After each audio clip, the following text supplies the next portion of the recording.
नमस्कार मित्रों, जय हिंद, वंदे मातरम। मैं हूं चंद्रवर्धन और पीसीएस एडू केयर में आपका हार्दिक अभिनंदन है। दोस्तों, डेली करंट अफेयर सीरीज के तहत हम लोगों ने 1 जनवरी का करंट अफेयर्स देख लिया था और आज हम लोग देखने वाले हैं 2 से 4 जनवरी 2022 का करंट अफेयर्स। तो थोड़ा लंबा होगा क्योंकि पॉइंट ज्यादा होंगे। 3 दिन का करंट अफेयर्स कवर करना है। पूरा वीडियो अंत तक देखिएगा क्योंकि इस तरह का करंट अफेयर्स आपको पूरे इंटरनेट पर नहीं मिलेगा। अगर मिल जाए ना तो मेरा नाम बदल देना आप, क्योंकि ये जो मैंने बनाया है बहुत सारे स्रोतों से मिला करके बनाया है। दृष्टि आईएएस, ध्येय आईएएस, द हिंदू, दैनिक जागरण राष्ट्रीय एडिशन, फिर अड्डा 24/7, ऑनलाइन तैयारी, अफेयर्स क्लाउड, ओनली आईएएस का जो आता है यूट्यूब चैनल पर, वो टोटल करंट अफेयर्स को मिला करके मैंने इसको बनाया है। और इस तरह का मेहनत कोई नहीं करना चाहता, कोई नहीं करता है। ठीक है, तो चलिए शुरू करते हैं आज का अपना वीडियो। सभी एग्जाम्स के लिए ये महत्वपूर्ण होने वाला है। सब लोग पूरा अंत तक देखिएगा और प्लीज प्लीज प्लीज डाउनलोड मत कीजिएगा। कम से कम एक बार ऑनलाइन देख लीजिए, उसके बाद जितना डाउनलोड करके देखने का इच्छा हो कीजिएगा, क्योंकि इतना मेहनत करने के बाद थोड़ा सा तो मिलना चाहिए ना, वॉच आवर मिलना चाहिए, थोड़ा लाइक मिलना चाहिए, थोड़ा शेयर कर मिलना चाहिए। आप लोग अगर इसको 1000 लाइक देते हो ना तो मैं एकदम इसको और बेहतरीन बना दूंगा और एडिटोरियल एनालिसिस और वन लाइनर करंट अफेयर्स ये भी आपको शनिवार और रविवार को लेकर के आऊंगा। लेकिन इस सीरीज को आपको हिट बनाना होगा, पूरा शेयर करना होगा सभी दोस्तों के साथ। और यदि चैनल पर नए हैं तो सब्सक्राइब कर लीजिए, बेल आइकन दबा दीजिए ताकि आने वाले सभी वीडियोज का नोटिफिकेशन आपको टाइम पर मिलता रहे। करंट अफेयर्स का मैं आपको हीरो बना दूंगा, इतना आप तय मान करके चलिए। तो ठीक है, शुरू करते हैं आज का अपना वीडियो। खुद देख लीजिए कितना बेहतरीन करंट अफेयर्स है। चलिए आइए देखते हैं पहला पॉइंट जो है वो है औद्योगिक उत्पादन सूचकांक। जी हाँ, इंडस्ट्रियल प्रोडक्शन इंडेक्स या फिर इंडेक्स ऑफ इंडस्ट्रियल प्रोडक्शन। तो आइए देखते हैं, यह एक संकेतक है जो कि इंडेक्स है, संकेतक मतलब इंडेक्स, जो एक निश्चित अवधि के दौरान, निश्चित टाइम पीरियड के दौरान औद्योगिक उत्पादों के उत्पादन की मात्रा में परिवर्तन को दर्शाता है। मतलब इंडस्ट्रियल प्रोड्यूस जितना भी हो रहा है, उसमें जितना भी प्रोडक्शन है, उसमें कितना चेंजेज हुआ एक निश्चित टाइम पीरियड में, उसको यह दर्शाता है। और आप देख रहे हैं कि मैं जो समझाऊंगा वो इंग्लिश मीडियम में भी समझाऊंगा, तो हिंदी मीडियम हो आपका या फिर इंग्लिश मीडियम हो, कोई फर्क नहीं पड़ता, सब लोग इसको आसानी से देख सकते हैं। अब देखते हैं कि यह किसके द्वारा बनाया जाता है। तो सेंट्रल स्टैटिस्टिकल ऑर्गेनाइजेशन जो है आपका केंद्रीय सांख्यिकी कार्यालय या फिर केंद्रीय सांख्यिकी संगठन, उसके द्वारा यह बनाया जाता है। साथ ही सांख्यिकी एवं कार्यक्रम कार्यान्वयन मंत्रालय के द्वारा इसे मासिक रूप से संकलित एवं प्रकाशित किया जाता है। सबसे पहले तो ये याद रखिएगा कि मंथली इसको जो है प्रकाशित किया जाता है। ठीक है, और किसके द्वारा? तो CSO के द्वारा, सेंट्रल स्टैटिस्टिकल ऑर्गेनाइजेशन तथा सांख्यिकी एवं कार्यक्रम कार्यान्वयन मंत्रालय। इसका अंग्रेजी हो जाएगा आपका statistics and programme implementation ministry. ठीक है, तो इसके द्वारा मासिक रूप से संकलित एवं प्रकाशित किया जाता है। और IIP के लिए आधार वर्ष क्या है ये भी आपको याद रखना है, 2011-12 इसके लिए आधार वर्ष है। ठीक है, अब इसके तहत 8 जो कोर सेक्टर्स हैं हमारे इंडस्ट्रियल प्रोडक्शन के, 8 जो कोर सेक्टर्स हैं उनके बारे में विशेष कर रिपोर्ट तैयार किया जाता है। और ये 8 कोर सेक्टर्स कौन है ये याद रखिएगा। पहला है आपका कोयला यानी कि कोल, दूसरा हो गया कच्चा तेल यानी कि पेट्रोलियम कह सकते हैं, तीसरा हो गया प्राकृतिक गैस मतलब नेचुरल गैस। ओके, उसके बाद आ गया उर्वरक यानी कि फर्टिलाइजर, उसके बाद रिफाइनरी प्रोडक्ट आ गया, रिफाइनरी उत्पाद, उसके बाद इस्पात। इस्पात का एक मेरा फ्रेंड है, वो इस्पात का अंग्रेजी नहीं जानता था, तो इस्पात का होता है स्टील। स्टील सब लोग जानते हैं, इस्पात बहुत कम लोग जानते हैं, जो हिंदी मीडियम वाले हैं वही इस्पात जानते हैं, तो इस्पात को कहते हैं स्टील। उसके बाद आपका सीमेंट हो गया और बिजली हो गया। ठीक है, बिजली में आपका इलेक्ट्रिसिटी आ गया। तो ये सब जो है ये टोटल 8 कोर सेक्टर्स को मिला करके IIP का मतलब ये जो इंडेक्स है उसका 40.27% बनाते हैं। ठीक है, याद रखिएगा, यह भी इंपॉर्टेंट है। और ये जो न्यूज लिया गया है वो इकोनॉमिक टाइम्स से लिया गया है। ठीक है, तो जो इंपॉर्टेंट था PT के लिहाज से वही मैंने केवल बताया है, वैसे जब हम लोग एडिटोरियल पढ़ेंगे तो इसको डिटेल से भी पढ़ेंगे। ठीक है, चलिए आगे देख लेते हैं। नेक्स्ट है हमारा defence research and development organisation यानी कि DRDO के बारे में। DRDO के बारे में क्या है? तो 1 जनवरी 2022 को DRDO ने अपना 64वां स्थापना दिवस मनाया। तो ये याद रखिएगा, 64th स्थापना दिवस। ठीक है, और इसकी स्थापना कब हुई थी? तो 1 जनवरी 1958 ईस्वी को हुई थी, जब 10 प्रयोगशालाएं केवल थी इसके पास, ठीक है। तो याद रखिएगा 1958 में इसकी स्थापना हुई। बीपीएससी या फिर जो बिहार दरोगा होता है या फिर कोई भी जो छोटा मोटा एग्जाम होता है वो निश्चित तौर पर इस तरीके के क्वेश्चन पूछ देता है कि कब किस संगठन की स्थापना हुई। तो निश्चित तौर पर याद रखिएगा 1958 में डीआरडीओ की स्थापना। नेक्स्ट है रक्षा मंत्रालय के रक्षा अनुसंधान एवं विकास विभाग के अंतर्गत यह आता है, ठीक है। डिफेंस रिसर्च एंड डेवलपमेंट जो विभाग है उसके तहत यह आता है, रक्षा मंत्रालय के तहत। और इसके बारे में इंपॉर्टेंट ये भी बात याद रखिएगा, क्योंकि कोविड का टाइम चल रहा है, तो 2DG नाम की दवा का विकास डीआरडीओ ने किया। इसके अलावा बहुत सारे अस्पताल बनाए डीआरडीओ ने कोविड-19 से लड़ने के लिए, ठीक है। और वर्तमान चेयरमैन इसके कौन है, तो जी सतीश रेड्डी है, ठीक है। तो ये जो है इंपॉर्टेंट पॉइंट है डीआरडीओ के बारे में। आगे देख लेते हैं सावित्रीबाई फुले के बारे में। जी हाँ, सावित्रीबाई फुले जी का जो है वर्षगांठ हाल ही में मनाया गया। 3 जनवरी को इनका वर्षगांठ मनाया गया। जन्म इनका कब हुआ था, 1831 में जन्म हुआ था, नायगांव सतारा जिला महाराष्ट्र में, ठीक है। तो याद रखिएगा सावित्रीबाई फुले ज्योतिबा फुले की पत्नी थी। ये महाराष्ट्र में बालिका दिवस के रूप में मनाया जाता है इनके जन्मदिन को, ठीक है। मतलब 3 जनवरी को महाराष्ट्र में बालिका दिवस के रूप में मनाया जाता है सावित्रीबाई फुले के जन्मदिन के अवसर पर, ठीक है। अब इनको जो है पहला महिला टीचर भी कहा जाता है, मतलब भारत की पहली महिला टीचर कोई थी तो वो सावित्रीबाई फुले ही थे। 1848 ईस्वी में इन्होंने भिडेवाड़ा में लड़कियों के लिए पहला स्कूल भी खोला था, जो कि संभवतः भारत में लड़कियों के लिए खोला गया पहला स्कूल भी था। तो याद रखिएगा। और ये जो थी बहुत बड़ी कवियत्री भी थी, कविताएं भी लिखा करती थी। तो आधुनिक मराठी काव्य की अग्रदूत इनको कहा जाता है, ठीक है। मराठी काव्य की अग्रदूत इनको कहा जाता है, मॉडर्न मराठी काव्य की, ठीक है। और इनकी मृत्यु जो हुई थी वो 10 मार्च 1897 ईस्वी को हुई थी, ठीक। तो ये सावित्रीबाई फुले जी के बारे में है। नेक्स्ट देख लेते हैं जिला सुशासन सूचकांक। जिला सुशासन सूचकांक जो है वो कहाँ तैयार किया गया है, तो यह जो है केंद्र शासित प्रदेश जम्मू कश्मीर में यह शुरू किया गया। और इस प्रकार का जिला सुशासन सूचकांक विकसित करने वाला देश का पहला जो यूनियन टेरिटरी है वो है जम्मू कश्मीर। तो ये सबसे पहला है, इसलिए याद रखिएगा। और इसमें टोटल कितने जिले हैं जम्मू कश्मीर में फिलहाल, तो 20 जिले हैं जिनके लिए ये जिला सुशासन सूचकांक जारी किया जाएगा।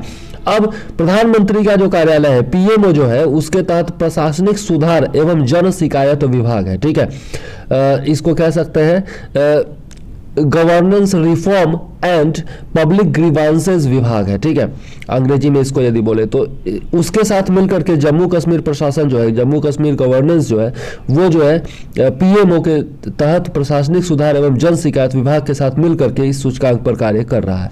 और इसके तहत टोटल जो है 58 संकेतक है जिसके आधार पर यह सूचकांक तैयार किया जाएगा, जिसके अंतर्गत कुछ प्रमुख है वो है कृषि एवं संबंध क्षेत्र, फिर है आपका वाणिज्य एवं उद्योग यानी कि कॉमर्स एंड इंडस्ट्री, उसके बाद है आपका मानव संसाधन विकास ह्यूमन डेवलपमेंट है, ठीक है। उसके बाद मानव संसाधन विकास को शिक्षा विभाग भी कहा जाता है। उसके बाद आपका सार्वजनिक स्वास्थ्य है और बुनियादी ढांचा है, ठीक है। तो ये कंस्ट्रक्शन वगैरह जितना भी हो रहा है, जो भी आपका इंफ्रास्ट्रक्चर है उसको इसमें शामिल किया जाएगा। जो आपका सार्वजनिक स्वास्थ्य है, हेल्थ सिस्टम है, उसके बारे में इसमें शामिल किया जाएगा। फिर आपका शिक्षा हो गया, इंडस्ट्री एवं कॉमर्स हो गया, और उसके बाद आपका एग्रीकल्चर और उससे रिलेटेड एरियाज हो गया, ठीक है। चलिए नेक्स्ट देख लेते हैं आयुष आहार के बारे में। बहुत ही महत्वपूर्ण है ये स्वास्थ्य के लिहाज से, खास करके कोविड-19 के टाइम में। तो यह जो है आयुष मंत्रालय, आयुष का मतलब क्या होता है सबसे पहले ये जानिए। आयुष का मतलब होता है आयुर्वेद, योग, यूनानी, सिद्धा, सोआ रिगपा और होम्योपैथी, ठीक है। यह जो है इसका फुल फॉर्म है आयुष का, ठीक है। और आयुष मंत्रालय गवर्नमेंट ऑफ इंडिया के द्वारा दिल्ली में इसकी शुरुआत, दिल्ली के अपने कैंटीन में आयुष आहार की शुरुआत की गई है, ठीक है। इसका उद्देश्य क्या है, तो पौष्टिक आहार यानी कि हेल्दी फूड और स्वस्थ जीवन को बढ़ावा देना और हेल्दी लाइफ स्टाइल को बढ़ावा देना। आयुष मंत्रालय की अन्य प्रमुख पहलों के बारे में देख लेते हैं। यहीं तक ये न्यूज में छोड़ सकता था, लेकिन आयुष मंत्रालय की अन्य जो इनिशिएटिव है उनके बारे में भी आपको जानना जरूरी है, क्योंकि नया मंत्रालय है और बहुत अच्छा काम कर रहा है स्वास्थ्य के क्षेत्र में। तो देख लेते हैं, पहला है आपका राष्ट्रीय आयुष मिशन। यह जो है आयुष चिकित्सा प्रणाली के विकास एवं संवर्धन हेतु केंद्र प्रायोजित योजना है। ठीक है, मतलब सेंट्रली स्पॉन्सर्ड स्कीम है, जो कि आयुष के तहत जितना भी आपका चिकित्सा प्रणाली है, जितना भी आपका मतलब हेल्थ केयर सिस्टम है, ये आयुर्वेद, योग, यूनानी, सिद्ध, सोआरिकपा, होम्योपैथी, ये सब जितना भी सिस्टम है उसका डेवलपमेंट करना और उसमें प्रोग्रेस लाना, यही इसी के चलते यह मिशन जो है वह केंद्र के द्वारा चालू किया गया, स्पॉन्सर्ड केंद्र के द्वारा है, और यह 2026 तक जारी रहेगा। नेक्स्ट है आपका आहार क्रांति मिशन। यह भी जो है आयुष मंत्रालय के तहत ही है, और यह जो है आपका न्यूट्रिशन के प्रति जागरूकता फैलाने के लिए, यह जो है पोषण अभियान के प्रति जागरूकता फैलाने के लिए चलाया जा रहा है। नेक्स्ट है आपका 5 नए आयुष पोर्टल्स भी जो है स्थापित किए गए हैं आयुष मंत्रालय के द्वारा, और इन पोर्टल्स में देख लेते हैं। पहला है आपका CTRI, clinical trial registry of India. ठीक है, जितना भी क्लिनिकल ट्रायल किया जाएगा आयुष प्रणाली के तहत, उन सब का रजिस्ट्री इस पर आपको मिल जाएगा। ठीक है, उन सब के बारे में डिटेल आपको मिल जाएगा। नेक्स्ट है RMIS, इसका फुल फॉर्म है रिसर्च मैनेजमेंट इंफॉर्मेशन सिस्टम। ठीक है, रिसर्च मैनेजमेंट इंफॉर्मेशन सिस्टम मतलब अनुसंधान प्रबंधन एवं सूचना प्रणाली। ठीक है, नेक्स्ट है आपका SAHI, SAHI, इसका फुल फॉर्म है showcase of Ayurveda historical imprints, मतलब जितना भी आपका आयुर्वेद से जुड़ा हुआ ऐतिहासिक डॉक्यूमेंट है या फिर जितना भी चिन्ह है, उन सबको इसमें प्रदर्शित किया जाएगा SAHI मतलब SAHI में। नेक्स्ट है आपका अमर पोर्टल। अमर पोर्टल का फुल फॉर्म है आयुष मैन्युस्क्रिप्ट्स एडवांस्ड रिपोजिटरी। इसमें भी जो है आपका जितना भी मैन्युस्क्रिप्ट है, अभिलेख है आयुष से रिलेटेड, उन सबको इसमें संग्रहित किया जाएगा। और लास्ट है आपका ई-मेधा। ई-मेधा हो गया इलेक्ट्रॉनिक मेडिकल हेरिटेज एक्सेशन। ठीक है, मतलब जितना भी आपका अब तक मेडिकल हिस्ट्री में जितना भी आपका प्रणाली गठित किया गया है या फिर जो भी सफलता मिली है भारत को, उस सब के बारे में इसमें आपको जानकारी मिलेगी। ठीक है, तो ये सारे पोर्टल है। इसके अलावा एक और पोर्टल है ACCR portal, Ayush clinical case repository, मतलब जितना भी केस को हैंडल किया गया है आयुष के तहत, उन सब का रिपोजिटरी है, ये संग्रह है। ठीक है, विभिन्न रोगों में उपचार के लिए आयुष प्रणालियों की ताकत का आकलन इससे किया जाएगा। विभिन्न केस स्टडी के जरिए आपको बताया जाएगा कि आखिर आयुष प्रणाली की ताकत क्या है। ठीक है, और एक और जो है आपका ये बहुत ही ज्यादा महत्वपूर्ण है, पूछा भी जा चुका है, आयुष संजीवनी ऐप। तो याद रखिएगा, आयुष संजीवनी ऐप का तीसरा संस्करण जो है वो लॉन्च किया गया था मई में। ठीक है, मई 2021 में, और इसमें जो है सिलेक्टेड जितना भी सिलेक्टेड आयुष प्रणाली है, आयुष सिस्टम है, उसके प्रभाव पर अध्ययन एवं रिसर्च की जानकारी दिया जाएगा। ठीक है, जितना भी आयुष प्रणाली है उन सब पर जितना भी आज के डेट में स्टडी या फिर रिसर्च किया गया है, उन सब के बारे में आपको जानकारी दी जाएगी, ताकि आपको पता चल सके कि आयुष प्रणाली का क्या प्रभाव होता है जीवन पर, लाइफ स्टाइल पर, हेल्दी लाइफ पर। ठीक है, चलिए नेक्स्ट देख लेते हैं हम लोग। नेक्स्ट पॉइंट है हमारा सूडान के जो पीएम है, सूडान के जो पीएम है अब्दुल्ला हमदोक, इनका त्याग पत्र दे दिया गया है, मतलब रेजिग्नेशन इन्होंने दे दिया है। ठीक है, पूर्वी मध्य अफ्रीका में यह देश स्थित है। सूडान जो है वो पूर्वी मध्य अफ्रीका का देश है, और हाल ही में यहाँ पर सेना ने तख्ता पलट किया था, मतलब कू कर दिया, और जो सरकार थी उसको बर्खास्त कर दिया, और सेना उस पर हावी हो गई सरकार पर। और इसी कारण से पूर्ण नागरिक प्रशासन हेतु, मतलब टोटल सिविल गवर्नेंस के लिए बड़े पैमाने पर वहां पर प्रदर्शन किया जा रहा है। ठीक है, और इसी के तहत जो प्रदर्शन हुआ है उसके बाद रेजिग्नेशन दे दिया है वहां के प्रधानमंत्री ने। ठीक है, अब आगे देख लेते हैं। सूडान जो है उसके बारे में थोड़ा ज्योग्राफिकल लोकेशन आप देख लीजिएगा मैप पर, उसके बारे में जानकारी दे देता हूं। इस सूडान के उत्तर में मिस्र है, उत्तर पूर्व में लाल सागर है, रेड सी है, पूर्व में इरिट्रिया और इथियोपिया है, दक्षिण में है दक्षिणी सूडान गणराज्य, दक्षिण पश्चिम में है मध्य अफ्रीकी गणराज्य, पश्चिम में है चाड तथा उत्तर पश्चिम में लीबिया है। ठीक है, तो इन सबसे घिरा हुआ है सूडान। ठीक है, सूडान का चौहद्दी मैंने बता दिया, चारों ओर का जो भी एरिया है वो बता दिया।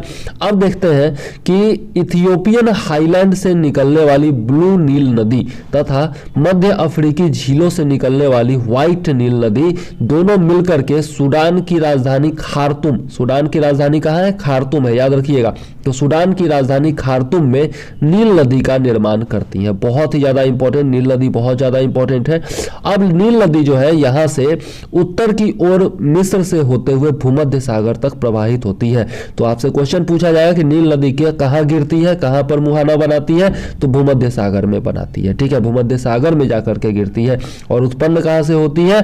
तो आपका इथियोपियन हाईलैंड से उत्पन्न होती है। और कहाँ जाकर के नील नदी बनाती है? तो खार्तुम में, जो कि सूडान की राजधानी है। और कौन कौन नदी मिलकर के बनाती है? तो व्हाइट नील नदी और ब्लू नील नदी, ठीक है। चलिए आगे देख लेते हैं सूडान के बारे में थोड़ा सा और।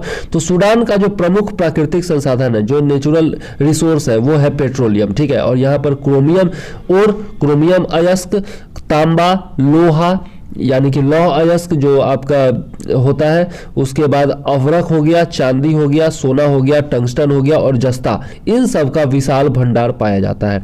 और सिंधु सभ्यता जो है अपना, जो इंडस वैली सिविलाइजेशन है, वहाँ के निवासी अरब सागर, अरबियन सी और लाल सागर यानी कि रेड सी के रास्ते सूडान से व्यापार किया करते थे। तो भारत के साथ सूडान का रिश्ता जो है वो लगभग 5000 से भी ज्यादा वर्ष पुराना है, ठीक है, याद रखना है आपको। चलिए नेक्स्ट देख लेते हैं रानी वेलु नचियार के बारे में। रानी वेलु नचियार के बारे में देखें तो 3 जनवरी 1730 को इनका जन्म हुआ था और हाल ही में 3 जनवरी को इनकी जयंती मनाई गई और प्रधानमंत्री नरेंद्र मोदी जी ने बधाई संदेश दिया था देश भर को। और इनके बारे में देखें तो तमिलनाडु के शिवगंगई जिले की 18वीं सदी की यह रानी थी। ब्रिटिश औपनिवेशिक सत्ता के विरुद्ध लड़ने वाली पहली रानी थी, भारत की पहली रानी जिन्होंने ब्रिटिश साम्राज्य के विरुद्ध लड़ाई लड़ी थी, ठीक है।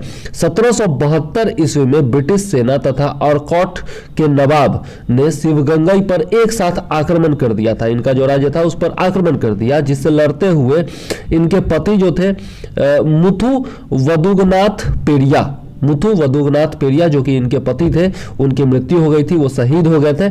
और उसके बाद जो है रानी नचियार ने क्या किया कि आसपास के जितने भी शासक थे उनसे गठबंधन कर लिया, कोएलिशन कर लिया और साथ में मिलकर के युद्ध लड़ा अंग्रेजों के खिलाफ और अरकोट के राजा के खिलाफ, और फिर अपना राज्य जो है लड़ करके वापस ले लिया था, ठीक है। और इसी दौरान रानी ने एक उदय्याल नामक महिला सैन्य टुकड़ी का भी गठन किया था, ठीक है। तो याद रखिएगा उदय्याल के बारे में भी, रानी नचियार के बारे में भी, क्योंकि पहली महिला शासिका थी जिन्होंने अंग्रेजों के खिलाफ लड़ाई लड़ी थी, ठीक है। आगे देख लेते हैं, नेक्स्ट है अपना विश्व ब्रेल दिवस। ब्रेल लिपि आप लोग सब लोग जानते होंगे, जो भी दिव्यांग लोग हैं, जो खास करके जो आंख से अंधे होते हैं, ठीक है, ब्लाइंड पर्सन्स होते हैं, उनके लिए ब्रेल लिपि जो होती है बहुत कारगर होती है। और विश्व ब्रेल दिवस जो है आपका 4 जनवरी को मनाया जाता है, याद रखिएगा। ब्रेल लिपि के जनक कौन थे? तो लुई ब्रेल थे ब्रेल लिपि के जनक। और इनका जन्म जो हुआ था वो 4 जनवरी 1809 ईस्वी को फ्रांस में हुआ था। तो इनके जन्मदिन के अवसर पर ही विश्व ब्रेल दिवस मनाया जाता है। और इसका जो था आपका मंजूरी कौन दिया था? तो यूएन महासभा, यूएन जनरल असेंबली ने नवंबर 2018 में 4 जनवरी को, जब लुई ब्रेल का जयंती होता है, उसी दिन विश्व ब्रेल दिवस मनाने की घोषणा की थी या फिर उसके रूप में मान्यता दी थी। अब क्या हुआ, 15 वर्ष की आयु में क्या हुआ, एक एक्सीडेंट हुआ और लुई ब्रेल जो थे वो मतलब उनका आंख खो गया, अंधे हो गए। तो बचपन में ही अंधे हो गए थे, 6 वर्ष की आयु में लगभग अंधे हो गए थे। तो उसके बाद जो है 15 वर्ष की आयु में उन्होंने 1824 ईस्वी में ब्रेल लिपि का आविष्कार किया था।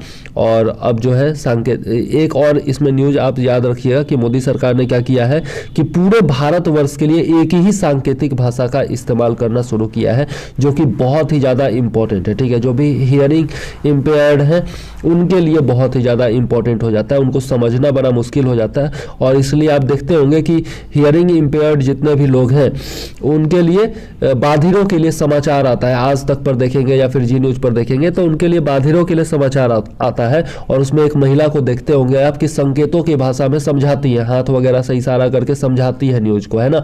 तो वो जो भाषा है उसी को कहा जाता है सांकेतिक भाषा। और उसको जो है पूरे भारत में एक ही सांकेतिक भाषा का इस्तेमाल मोदी जी ने शुरू करवाया है, तो बहुत ही ज़्यादा इंपॉर्टेंट है, ठीक है। क्योंकि एक राज्य में दूसरे तरह का भाषा, दूसरे राज्य में अलग तरह का भाषा, ये पहले हुआ करता था, तो उनको जो है ना, जो भी दिव्यांग लोग हैं, हियरिंग इम्पेयर्ड लोग हैं, उनको बड़ा कठिनाई होता था। और अब जो है पूरे देश में एक ही भाषा है, सांकेतिक भाषा, तो केवल एक ही भाषा सीखना है और उसके बाद पूरे देश भर में वो आसानी से समझ सकते हैं जो भी बताया जाता है, ठीक है। तो ये बड़ा इंपॉर्टेंट न्यूज है।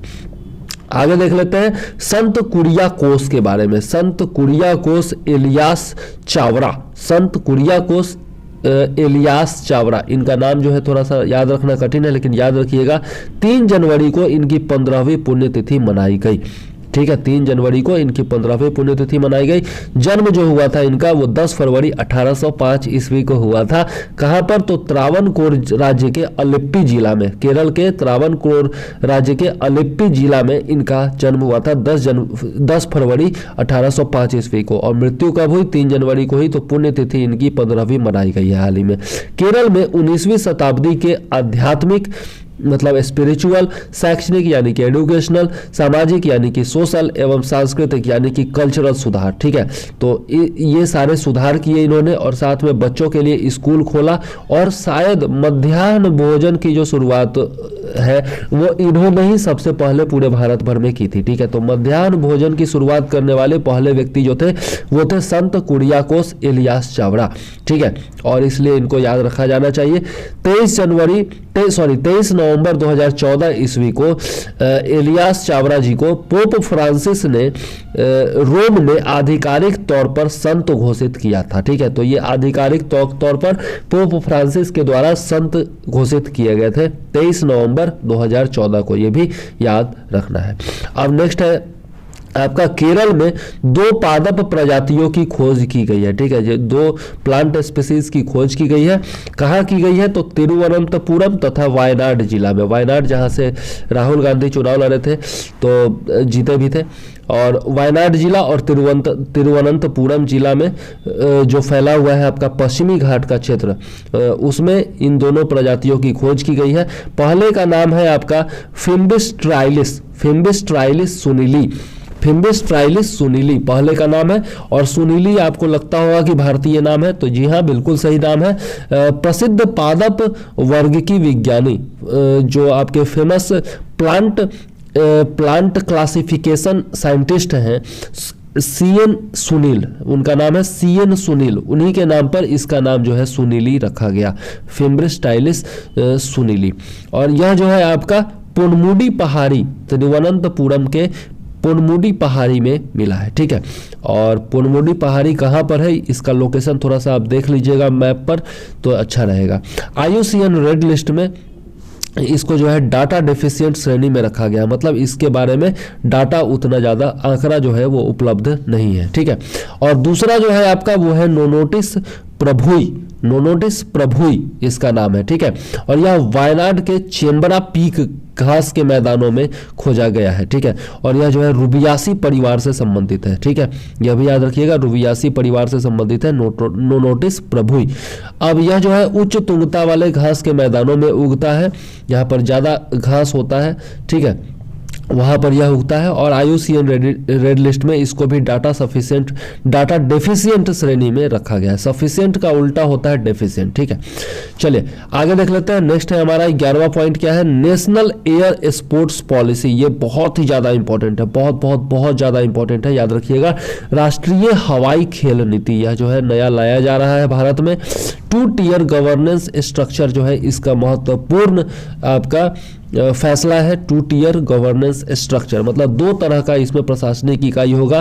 पहला जो होगा, देश भर में एयर स्पोर्ट्स के लिए द्विस्तरीय प्रशासनिक संरचना का प्रस्ताव दिया गया है। शीर्ष स्तर पर मतलब टॉप लेवल पर कौन होगा, तो air sports federation of India होगा, ठीक है। जैसे आप देखते होंगे क्रिकेट के लिए सबसे टॉप लेवल पर कौन है, BCCI है, और उसके अंदर स्टेट सब में सबका अपना अपना क्रिकेट एसोसिएशन है। तो उसी तरह से इसमें भी जो होगा सेंट्रल लेवल पर मतलब टॉप अथॉरिटी जो होगा वो air sports federation of India होगा, AFSI, तथा प्रत्येक एयर स्पोर्ट्स के लिए अलग अलग एसोसिएशन होगा, ठीक है। तो ये निचला लेवल पर होगा।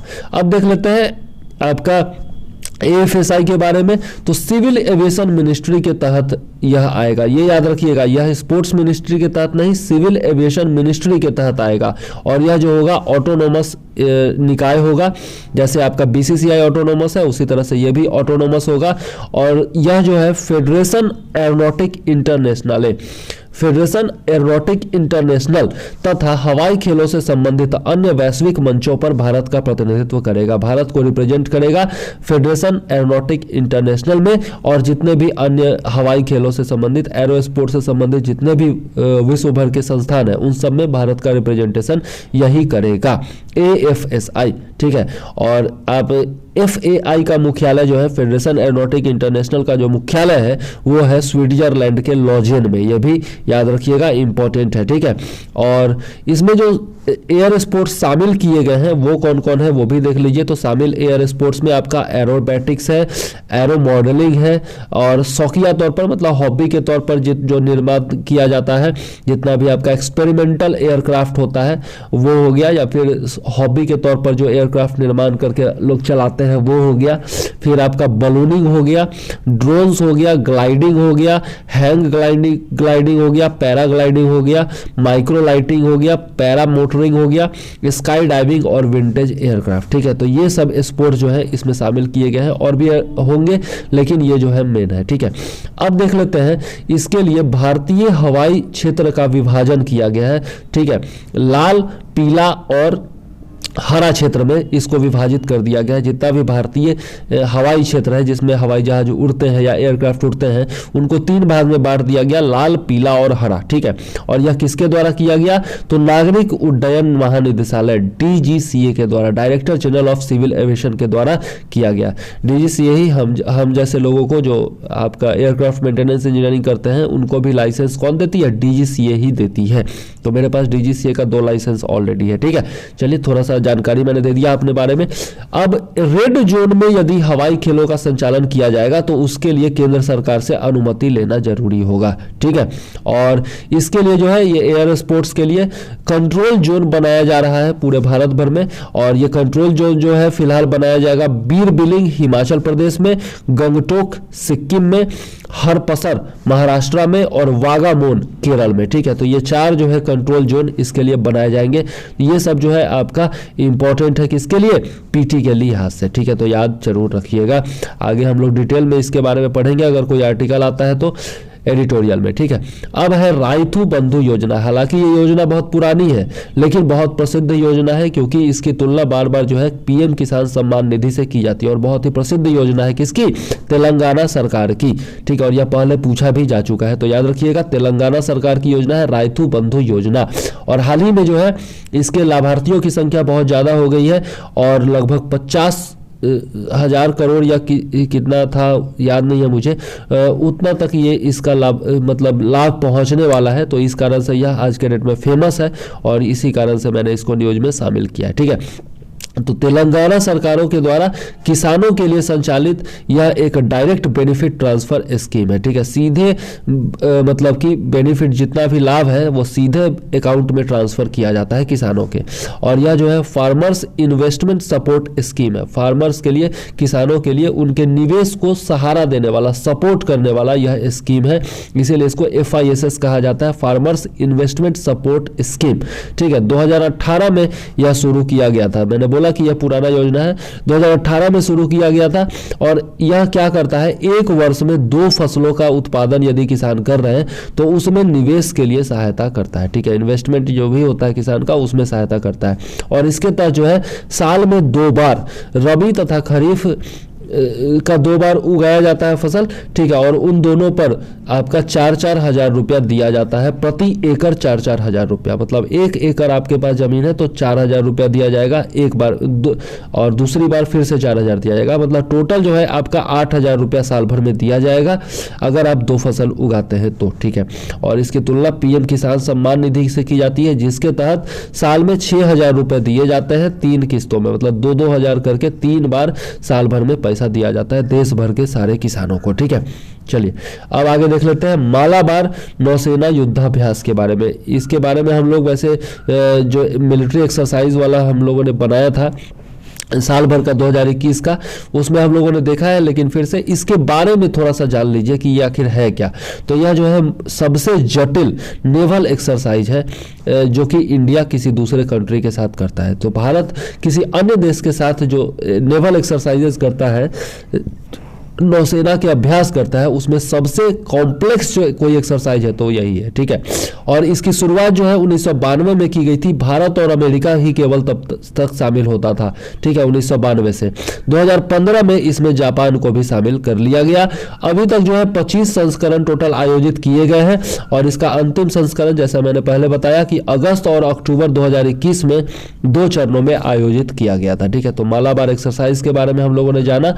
आगे देख लेते हैं त्रिंको। ये बहुत ही ज्यादा इंपॉर्टेंट है दोस्तों और निश्चित तौर पर किसी न किसी एग्जाम में पूछा जाएगा, तो याद रखिएगा जरूर। त्रिंकोमाली तेल टैंक फॉर्म, ठीक है, त्रिंकोमाली तेल टैंक फॉर्म। और इसके लिए भारत और श्रीलंका के बीच में समझौता बहुत पहले हो चुका था, जिसको कि अब मोदी सरकार इंप्लीमेंट कर रही है, ठीक है।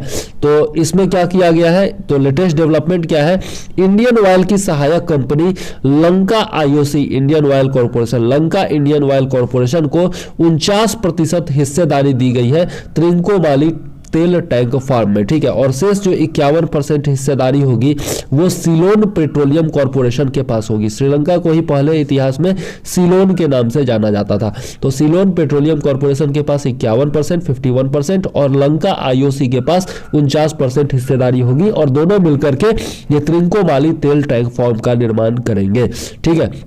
यहाँ पर बहुत ज़्यादा क्षमता है, 1 मिलियन टन क्षमता है त्रिंकोमाली ऑयल टैंक फर्म की। और इतना क्षमता है कि मतलब श्रीलंका के उपयोग से ज़्यादा है, ठीक है। तो वहाँ से भारत जो है तेल निकाल करके और भारत ला सकता है और तेल का कीमत जो है वो सस्ता हो सकता है अगर ये प्रोजेक्ट सही से हो जाता है तो। अब इसके लिए जो है 29 जुलाई 1987 में ही 35 साल पहले तत्कालीन प्रधानमंत्री जो थे राजीव गांधी और श्रीलंका के जो राष्ट्रपति थे उस समय JR जयवर्धने, उनके साथ समझौता किया गया था। दोनों ने मिलकर के समझौता किया था 35 साल पहले। लेकिन जितनी भी सरकारें आई सब ने जो है इसको मतलब इग्नोर करना शुरू कर दिया, इग्नोर करते रहे और मोदी सरकार ने भी 6 साल तक इग्नोर किया। लेकिन अब जाकर के इसमें जो है हिस्सेदारी बांट दी गई है और अब इसका निर्माण शुरू हो जाएगा, ठीक है। यह जो है आपका त्रिंकोमाली ऑयल टैंक फर्म, यह चाइना बे में स्थित है, चाइना की खाड़ी में स्थित है। और यह जो है एक त्रिंकोमाली प्राकृतिक बंदरगाह के द्वारा सेवाएं प्रदान करता है, ठीक है। तो त्रिंकोमाली नेचुरल आपका हार्बर है जिसके तहत यह जो है सेवाएं प्रदान यहाँ से हो सकती है, सेवा ली जा सकती है। चेन्नई का निकटतम बंदरगाह है त्रिंकोमाली। त्रिंकोमाली जो है वो चेन्नई का सबसे नियरेस्ट हार्बर है, बंदरगाह है, ठीक है। और चीनी समर्थन, चीन जो है वो श्रीलंका में हम्बन टोटा बंदरगाह का निर्माण कर रहा है या फिर उस वहां पर काम करना शुरू कर चुका है। तो उसके साथ बैलेंस बनाने के लिए भारत को चीन से आगे निकलना है या फिर कम से कम उसके बराबर तो पहुंचना है ना। तो हमारे पड़ोसी देशों के साथ भारत का संबंध जो है वो बहुत अच्छा होना चाहिए, ठीक है। और इसी के तहत जो है आपका ईरान में भी भारत जो है वो चाबहार पोर्ट को डेवलप कर रहा है। और उसी तरह से श्रीलंका में चूंकि चाइना प्रवेश कर चुका है हम्बन टोटा बंदरगाह के जरिए, तो उससे बैलेंस बनाने के लिए यह जो है रणनीतिक रूप से स्ट्रैटेजिकली बहुत ही ज्यादा इंपॉर्टेंट होने वाला है त्रिंकोमाली तेल टैंक फॉर्म, ठीक है। तो याद जरूर रखिएगा, इसके बारे में निश्चित तौर पर पूछा जा सकता है, ठीक है। अब नेक्स्ट है, ये कुछ खास इंपॉर्टेंट पॉइंट नहीं है लेकिन ट्राइफेड के बारे में मुझे बताना था इसलिए मैंने इसको शामिल कर लिया, ठीक है। तो ट्राइफेड ने रंभऊ महालगी प्रबोधिनी के साथ समझौता ज्ञापन पर हस्ताक्षर किया है। किस चीज के लिए तो किया है इन्होंने, जनजातीय आबादी के विकास हेतु ज्ञान विशेषज्ञता एवं संस्थागत ताकत का लाभ उठाने के लिए यह समझौता ज्ञापन पर हस्ताक्षर किया गया। मतलब कि जितने भी आपके ट्राइबल पॉपुलेशन है उनका डेवलपमेंट हो, उनके नॉलेज का डेवलपमेंट हो, उनका जो स्किल है उसमें डेवलपमेंट हो, स्पेशलाइजेशन जो है उनका उसमें डेवलपमेंट हो और जो भी आपका इंस्टीट्यूशनल जितना भी स्ट्रेंथ है उसका लाभ उठाया जा सके, जनजातीय आबादी के जो है उसका लाभ उठा सके, इसके लिए यह समझौता ज्ञापन पर हस्ताक्षर किया गया है, ठीक है। और ये जो है आपका रंभऊ महालगी प्रबोधिनी, यह है nation first policy research centre है, ठीक है, NFPRC है, नेशन फर्स्ट राष्ट्र प्रथम नीतिगत शोध केंद्र, ठीक है, इसको कह सकते हैं। और ट्राइफेड का जो फुल फॉर्म होता है ये जरूर याद रखिएगा, tribal cooperative marketing development federation of India. तो यह जो है जनजातीय सहकारी मार्केटिंग मतलब बाजार विकास हो सकता है, बाजार विकास कह सकते हैं, फेडरेशन ऑफ इंडिया है। ठीक है, ट्राइफेड का फुल फॉर्म याद जरूर रखिएगा। अब ट्राइफेड के तहत जो है बहुत ट्राइफेड जनरली जो है ना आपका जनजातीय मामलों का जो मंत्रालय है उसके तहत काम करता है, ट्राइबल अफेयर्स मिनिस्ट्री के अंतर्गत काम करता है, और यह जो है जनजातीय लोगों के विकास के लिए के क्षेत्र में बहुत सारी योजनाएं लेकर के आता है। तो इसमें जो प्रमुख योजना है उसके बारे में थोड़ा सा देख लेते हैं। पहला है आपका माइक्रो फॉरेस्ट प्रोड्यूस, मतलब कि लघु वन उपज। ठीक है, मतलब छोटे छोटे जो वनों से निकलने वाले प्रोडक्ट प्रोड्यूस होते हैं उनके बारे में है यह। तो लघु वन उपज के बारे में देख लेते हैं। एमएफपी इनको कहा जाता है, माइक्रो फॉरेस्ट प्रोड्यूस। तो एमएफपी के विपणन के लिए तंत्र का निर्माण जो है, सिस्टम का निर्माण इसने किया है। 21 राज्यों में एमएसपी के माध्यम से, एमएसपी मतलब मिनिमम सपोर्ट प्राइस, जो कि जिसके लिए अभी इतना सारा आंदोलन हुआ है, तो एमएसपी के माध्यम से एमएफपीज के विपणन हेतु सिस्टम तथा मूल्य श्रृंखला के विकास हेतु योजना है यह। ठीक है, आपका लघु वन उपज योजना। ठीक है, अप्रैल 2020 से जनजातीय अर्थव्यवस्था में 3000 करोड़ का निवेश जो है ट्राइफेड के द्वारा किया गया है। मई 2020 में एमएफपीज की कीमतों में 90% तक की वृद्धि की गई तथा 23 नई वस्तुओं को, 23 नए जितने भी प्रोडक्ट्स हैं उनको एमएफपीज की सूची में शामिल किया गया। तो ये जनजातियों के विकास के लिए यदि क्वेश्चन आता है मेंस में भी आपका कि जनजातीय क्षेत्र के विकास के लिए मोदी सरकार क्या कर रही है, फिर सरकार की योजनाएं क्या है, तो ट्राइफेड का यह योजना आप लिख सकते हैं। ठीक है, और यह जो है जनजातीय मामलों के मंत्रालय के तहत आता है, ट्राइबल अफेयर्स मिनिस्ट्री के तहत आता है। 2005 के वन अधिकार अधिनियम से यह योजना संबंधित है, और 2005 के जो वन अधिकार अधिनियम है, फॉरेस्ट राइट्स एक्ट जो है, उससे इसको स्ट्रेंथ मिलता है, ताकत मिलता है इस योजना को। ठीक है, नेक्स्ट है आपका वन धन विकास योजना। यह भी जो है महत्वपूर्ण योजना है। आदिवासी संग्रहकर्ताओं, जो इतने भी आपके ट्राइबल कलेक्टर्स हैं, जो कि उत्पाद कलेक्ट करते हैं या फिर वनों से जो भी चीजें मिलती हैं उनको कलेक्ट करते हैं, या फिर जितने भी वनवासी हैं, वनों में रहने वाले लोग हैं, जो कारीगर हैं, उनके रोजगार प्राप्ति में सहायता हेतु यह योजना वन धन विकास योजना चलाई गई। यह सुनिश्चित करती है कि जो भी उनका धन है, जो भी आदिवासी धन अर्जित करते हैं, वो सीधा आदिवासियों तक पहुंचे, बिचौलियों तक नहीं पहुंचे। बहुत सारे लोग जो है वो आदिवासी क्षेत्रों में जाते हैं और फॉरेस्ट का प्रोड्यूस जो है वो लालच दे करके और उनसे ले लेते हैं बहुत सस्ते कीमत पर। तो उनको जो है कोई फायदा होता नहीं जनजातीय लोगों को, और ये बिचौलिए जो होते हैं ये फायदा उठा लेते हैं। तो यह जो वन धन विकास योजना है, यह आपका इंश्योर करती है कि जो भी वन से मिलने वाला जो भी उपज है, उसका जो धन है वो सीधा आदिवासियों तक पहुंचे, कोई भी बिचौलिया बीच में न आए। अब देख लेते हैं थोड़ा सा ट्राइफेड के बारे में। तो ट्राइफेड जो है वो जनजातीय मामलों के मंत्रालय के अंतर्गत आता है, मैंने पहले भी बताया। आदिवासियों की आजीविका मतलब लिवलीहुड कह सकते हैं, या फिर आप रोजगार कह सकते हैं, और उनके एम्पावरमेंट के दिशा में यह प्रयास करता है। स्थापना इसकी 1987 में की गई थी। मुख्यालय जो है, हेडक्वार्टर जो है वो नई दिल्ली में है, और वर्तमान एमडी जो है वो है प्रवीर कृष्णा। ठीक है, याद रखिएगा। चलिए नेक्स्ट देख लेते हैं। चुनावी बॉन्ड की 19वीं किस्त को सरकार ने मंजूरी दे दी है। अब ये चुनावी बॉन्ड होता क्या है तो वह देख लीजिए। राजनीतिक दल जितने भी है, पॉलिटिकल पार्टीज जितने भी है, उनको दान देना हो या चंदा देना हो, तो उसके लिए यह जो है आपका अल्टरनेटिव फाइनेंशियल वे है, मतलब वैकल्पिक वित्तीय साधन है। ठीक है, राजनीतिक फंडिंग में पारदर्शिता के लिए यह प्रयास किया गया था चुनावी बॉन्ड का। ठीक है, यह भी मोदी सरकार लेकर के आई थी। जितना भी आपका पॉलिटिकल फंडिंग होता है उसमें जो ट्रांसपेरेंसी है वो मेंटेन रहे, इसके लिए चुनावी बॉन्ड लाया गया था, और इस पर बहुत सारा आलोचना भी हुआ है, बहुत सारे लोग इसके समर्थन में भी बोलते हैं। तो इस पर मैंने आर्टिकल बनाया था लगभग 2018-19 में, वो आप देख सकते हैं पीछे, या फिर आगे कोई और आर्टिकल आएगा तो बताऊंगा मैं। ठीक है, फिलहाल जो है आप देखिए कि यूपी में चुनाव होने वाला है, उत्तराखंड में चुनाव होने वाला है, हिमाचल प्रदेश है, पंजाब है और गोवा है।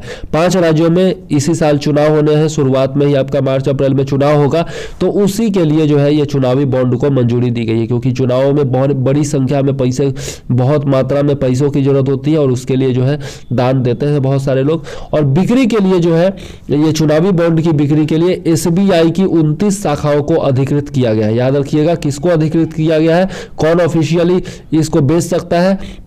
चुनावी बॉन्ड को तो SBI, State Bank of India ही बेच सकती है और उसकी भी 29 शाखाओं को चिन्हित किया गया है, 29 ब्रांचेज जो हैं उनको चिन्हित किया गया है, 29 ब्रांचेज। अब इसको खरीद कौन कौन सकता है, तो कोई भी भारतीय नागरिक या भारत में जो भी निगमित या स्थापित संस्थाएं हैं, जो भी इंस्टीट्यूशन भारत में रजिस्टर्ड है, वो सब इसको खरीद सकते हैं या फिर कोई भी भारतीय नागरिक खरीद सकता है। और जन प्रतिनिधित्व पब्लिक रिप्रेजेंटेशन एक्ट 1951 की धारा 29A के तहत, 29A के तहत जितने भी रजिस्टर्ड राजनीतिक दल हैं, ठीक है, जो भी पॉलिटिकल पार्टीज हैं, वो इसमें ले सकते हैं, मतलब इसे चुनावी बॉन्ड के द्वारा ले सकते हैं, अपना चंदा वगैरह ले सकते हैं, या फिर आम या फिर विधानसभा चुनाव, जो भी आपका जनरल इलेक्शन होता है, जो लोकसभा चुनाव है या फिर जितने भी विधानसभा चुनाव है, असेंबली इलेक्शंस जो होते हैं, उनमें न्यूनतम 1% जिस भी दल को मत हासिल हुआ होगा, वही जो है चुनावी बॉन्ड के जरिए, इलेक्टोरल बॉन्ड के जरिए चंदा ले सकता है। तो याद रखिएगा 1% मत जो है, वोट जो है वो हासिल होना चाहिए, ठीक है। हाल ही का जितना भी रिसेंट जनरल इलेक्शन हुआ है या फिर जो विधानसभा इलेक्शन हुआ है उसमें, अब किसी भी व्यक्ति या संस्था द्वारा खरीदे गए जो इलेक्टोरल बॉन्ड होते हैं उनकी संख्या सीमित है, मतलब कि कोई भी व्यक्ति है वो जितना चाहे उतना इलेक्टोरल बॉन्ड खरीद सकता है, उसका संख्या जो है उसका कोई सीमा नहीं है। लेकिन वैधता जो होगा, वैलिडिटी जो होगा वो मात्र 15 दिन होगा, ठीक है। मतलब जब आप खरीदे तो 15 दिन के अंदर आपको दे देना है, जिसको भी देना चाहते हैं उसको, ठीक है। अब थोड़ा सा हम लोग भारतीय चुनाव आयोग के बारे में देख लेते हैं। तो इसका मुख्यालय जो है वो नई दिल्ली में है और यह जो है ऑटोनोमस कॉन्स्टिट्यूशनल अथॉरिटी है, मतलब कि स्वायत्त संवैधानिक संस्था है, ठीक है। और यह जो है आर्टिकल 324 में इसके बारे में पढ़ते हैं हम लोग पॉलिटी में। और फिलहाल जो है मुख्य चुनाव आयुक्त कौन है, सुशील चंद्रा है, और 2 अन्य चुनाव आयुक्त जो है वो है अनूप चंद्र पांडे और राजीव कुमार, ठीक है। तो यह भी जो है आपका इंपॉर्टेंट पॉइंट है, याद रखिएगा। अब चलते हैं बीपीएससी के लिहाज से बहुत ही महत्वपूर्ण पॉइंट है ये। हाल ही में बिहार के नए मुख्य सचिव का चयन किया गया है और इनका नाम क्या है, तो नाम है आमिर सुबहानी, आमिर सुबहानी, ठीक है। और ये जो है 1987 बैच के आईएएस टॉपर रहे हैं, केवल आईएएस ऑफिसर नहीं है, ये टॉपर है 1987 बैच के। और पहले जो थे हमारे मुख्य सचिव बिहार के वो थे त्रिपुरारी शरण, और उनके स्थान पर अब आमिर सुबहानी उनका स्थान लेंगे। और आमिर सुबहानी जो थे वो इससे पहले बिहार के विकास आयुक्त थे, ठीक है, याद रखिएगा बिहार के विकास आयुक्त थे। तो उनका पोस्ट चूंकि खाली हो गया विकास आयुक्त का, तो बिहार का नया विकास आयुक्त जिसको बनाया गया है उनका नाम है अतुल प्रसाद, और ये भी जो है 1987 बैच के ही आईएएस ऑफिसर हैं, ठीक है। तो यह जो है आपका बीपीएससी के लिहाज से बहुत ही इंपॉर्टेंट पॉइंट है, जरूर याद रखिएगा। बीपीएससी या फिर सीडीपीओ में पूछा जा सकता है। आगे देख लेते हैं ऊर्जा संक्रमण सलाहकार समिति। ऊर्जा संक्रमण सलाहकार समिति के बारे में यदि देखें, energy transition advisory committee ETAC, यह जो है पेट्रोलियम एवं प्राकृतिक गैस मंत्रालय मतलब petroleum and natural gas ministry के ने इसे बनाया है। और इसके अध्यक्ष जो है, समिति के अध्यक्ष कौन है, प्रेसिडेंट जो है वो है तरुण कपूर, याद रखिएगा, इनका नाम याद रखिएगा। ऊर्जा संक्रमण सलाहकार समिति के जो अध्यक्ष है वो तरुण कपूर है और इनको 6 माह का समय दिया गया है अपना रिपोर्ट पेश करने के लिए। और उद्देश्य क्या है, तो मोदी जी हाल ही में जो है 2070 तक शुद्ध शून्य उत्सर्जन, 0 कार्बन एमिशन का वादा करके आए हैं। हाल ही में जो आपका कॉन्फ्रेंस ऑफ पार्टीज का मीटिंग हुआ था वहां पर, ठीक है। तो 2070 तक चूंकि हमको 0 कार्बन एमिशन प्राप्त करना है, तो उसके लिए चरण बाय चरण, स्टेप बाय स्टेप जो भी आपका पॉलिसी बनाया जाए या फिर किस प्रकार से कदम उठाया जाए, यही सुझाव देना है कि इनको तरुण कपूर जी को, ठीक है। और इनका जो समिति है उसको यही सुझाव देना है, ठीक है। और इसी के लिए रोड मैप तैयार ये करेंगे। और जो मंत्री हैं अभी फिलहाल पेट्रोलियम एवं नेचुरल गैस मिनिस्ट्री के जो मिनिस्टर हैं वो है हरदीप सिंह पुरी, और राज्य में मंत्री जो है वो है रामेश्वर तेली, ठीक है। तो ये भी याद रखिएगा।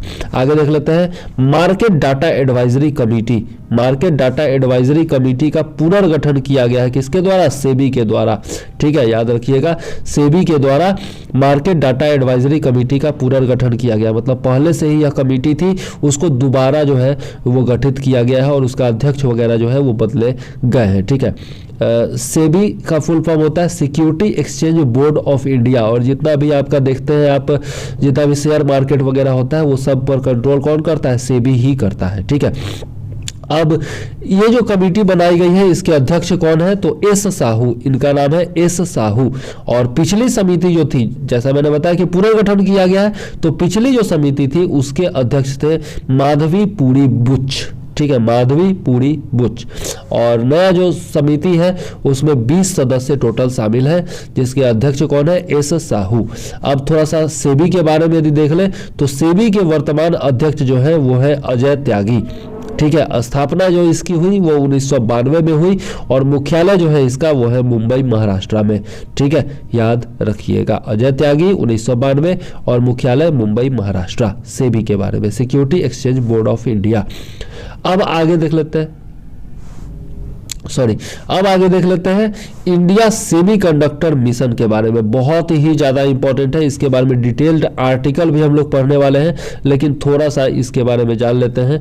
पहले भी हम लोग 1 जनवरी वाले में भी मैंने बताया था, तो थोड़ा सा और डिटेल इस पर बता देता हूँ। और उसके बाद जो रविवार को हम लोग एडिटोरियल एनालिसिस पढ़ेंगे तो उसमें इसके बारे में और डिटेल से जानेंगे। ठीक है, तो फिलहाल तो इतना जान लीजिए कि सूचना प्रौद्योगिकी मंत्री, जो भी आपके सूचना प्रौद्योगिकी मंत्री हैं, इंफॉर्मेशन एंड टेक्नोलॉजी मिनिस्ट्री जो है उसके जो मंत्री है अश्विनी वैष्णव, इन्होंने जो है या फिर आईटी मिनिस्ट्री कह सकते हैं। ठीक है, तो आईटी मिनिस्टर जो है अश्विनी वैष्णव, उन्होंने इंडिया सेमीकंडक्टर मिशन की शुरुआत की है। और आईएसएम यानी कि इंडिया सेमीकंडक्टर मिशन के बारे में देखें तो डिजिटल इंडिया कॉरपोरेशन के तहत यह जो है आपका स्वतंत्र व्यापार विभाग है। ठीक है, मतलब कि कह सकते हैं कि ऑटोनोमस या फिर फ्री ट्रेड विभाग है यह। ठीक है, तो इसका उद्देश्य क्या है? उद्देश्य है भारत में सेमीकंडक्टर वेफर फैब्रिकेशन सुविधाओं का विकास करना। ठीक है, सेमीकंडक्टर वेफर फैब्रिकेशन का विकास जो है वो किया जाएगा भारत में, क्योंकि सेमीकंडक्टर्स का बहुत कमी हो गया है पूरे देश भर में और पूरे दुनिया में ही। एक तरह से कह सकते हैं सेमीकंडक्टर्स का कमी हो गया। और सेमीकंडक्टर का इस्तेमाल जो होता है वो होता है आपका आईसी के निर्माण में, जो इंटीग्रेटेड सर्किट होता है उसके निर्माण में होता है। और जितना भी अभी ईवी का डेवलपमेंट हो रहा है, इलेक्ट्रिक व्हीकल्स का डेवलपमेंट हो रहा है, उस सब के लिए आपको सेमीकंडक्टर चाहिए ही चाहिए। और पूरे दुनिया में जो है कमी हो गया है। भारत जो है वो स्क्रैपेज पॉलिसी लाया था एक, जिसके तहत जो है आपको बहुत सारा मटेरियल मिल रहा है, सेमीकंडक्टर वगैरह मिल रहा है, लेकिन और भी ज़्यादा इसको तगड़ा करने के लिए इंडिया सेमीकंडक्टर मिशन लॉन्च किया गया है। ठीक है, कच्चे सिलिकॉन वेफर्स को संसाधित करके आईसी में बदला जाता है इसके तहत। ठीक है, क्या किया जाएगा? कच्चा जो आपका रॉ सिलिकॉन वेफर होगा उसको प्रोसेस करके और फिर जो है आईसी में कन्वर्ट किया जाएगा। और इसके लिए वित्तीय सहायता जो है दी जाएगी अगर कोई इस तरह का कोई फैब स्थापित करना चाहता है तो उसके लिए।